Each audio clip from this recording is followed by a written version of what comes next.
Hi, I'm Jen and welcome to my channel. For those of you who are new here, I'm a self-taught digital artist and a small business owner.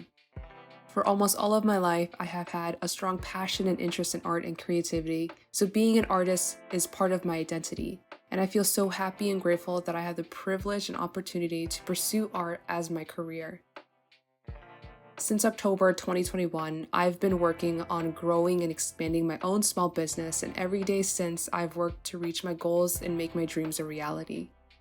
However, as much as it seems like I know what I'm doing and that I never have bad days, the truth is that I am just as human as everyone else and that I too suffer from the same challenges of life, one of those being imposter syndrome.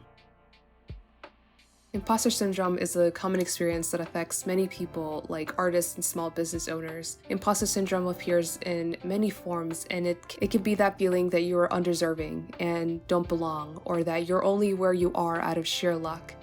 It is a feeling of self-doubt and a fear of being exposed as a fraud despite evidence of competence and success.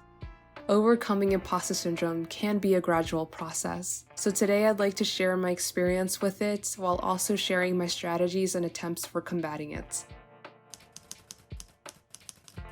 To combat the feelings of imposter syndrome, it's good to always celebrate your wins, big or small, because if you're always looking for outward validation, you might find yourself disappointed. People won't always recognize your good work, but that doesn't mean it's not a significant accomplishment. So it's good to learn to pat yourself on the back and not rely on validation from outside sources, as it might not come when and where you need it. Take time to reflect on your accomplishments and remind yourself of the skills and expertise you do have. Writing down your successes can be a helpful reminder that you're doing great and give you a little boost to your confidence.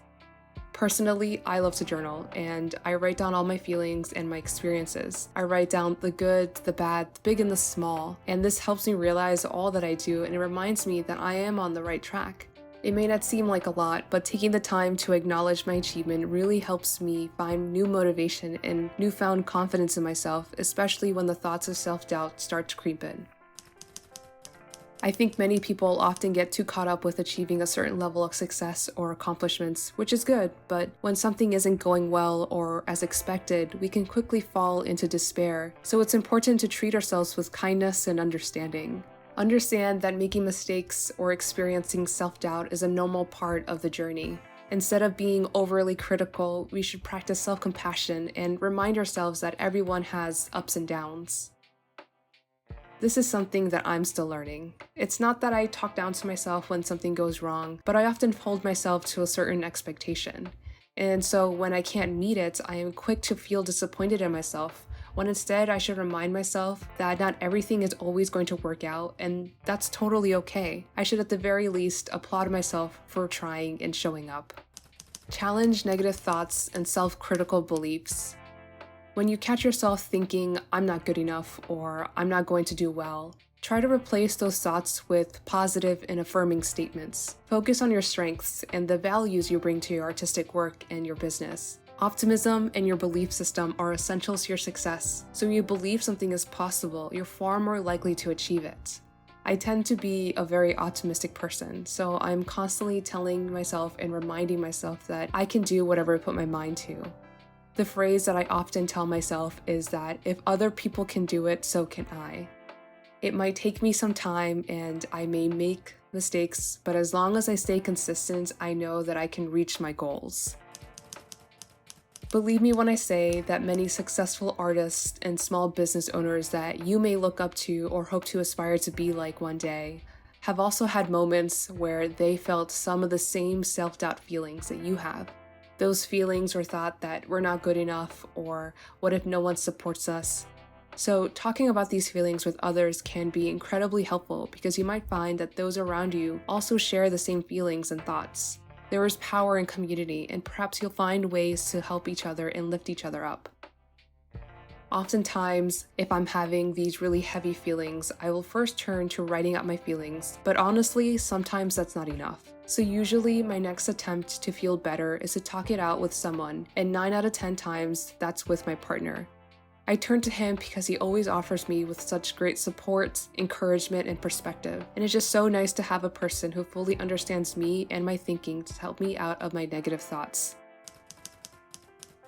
Embrace the fact that growth and learning are continuous journeys. Instead of fixating on perfection, focus on progress and personal development. View challenges as opportunities to learn and improve your skills. It's okay to be wrong or to make mistakes. These are some of your best opportunities to learn and grow.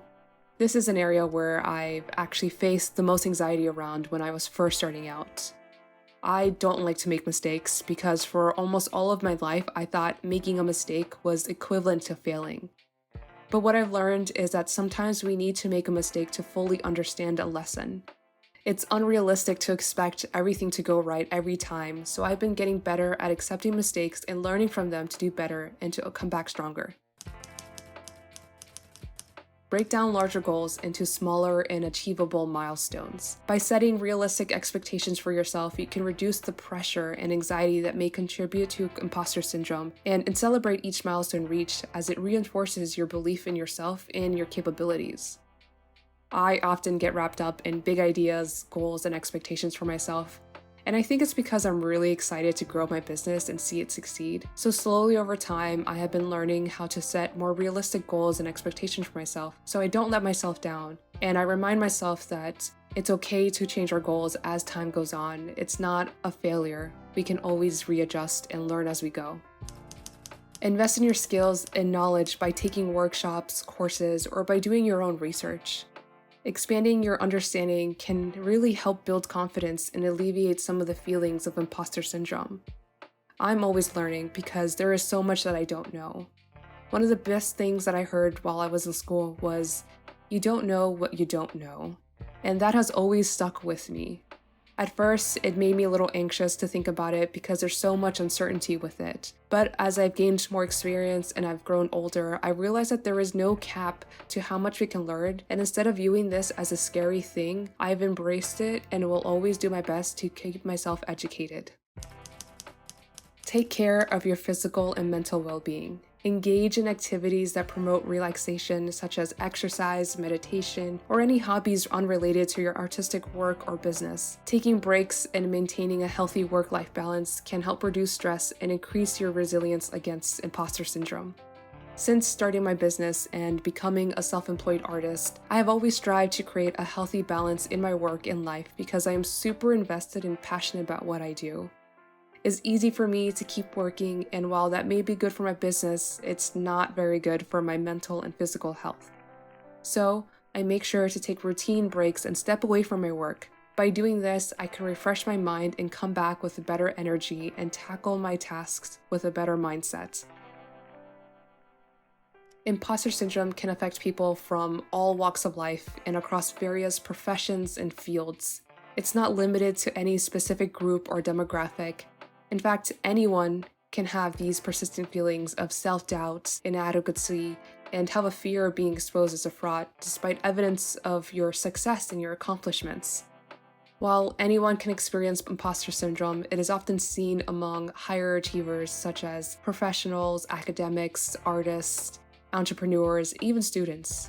It can affect individuals at different stages of their careers, from new beginners to the seasoned experts. So you're absolutely not alone in your feeling, and it's quite normal to have them. So I hope that if you're having a moment with these negative feelings, that you find ways to help bring yourself back to feeling good about yourself, because you are doing great and you're on the right track. If you found this video helpful or interesting, please leave me a like. And if you have any questions or comments, feel free to leave them down below.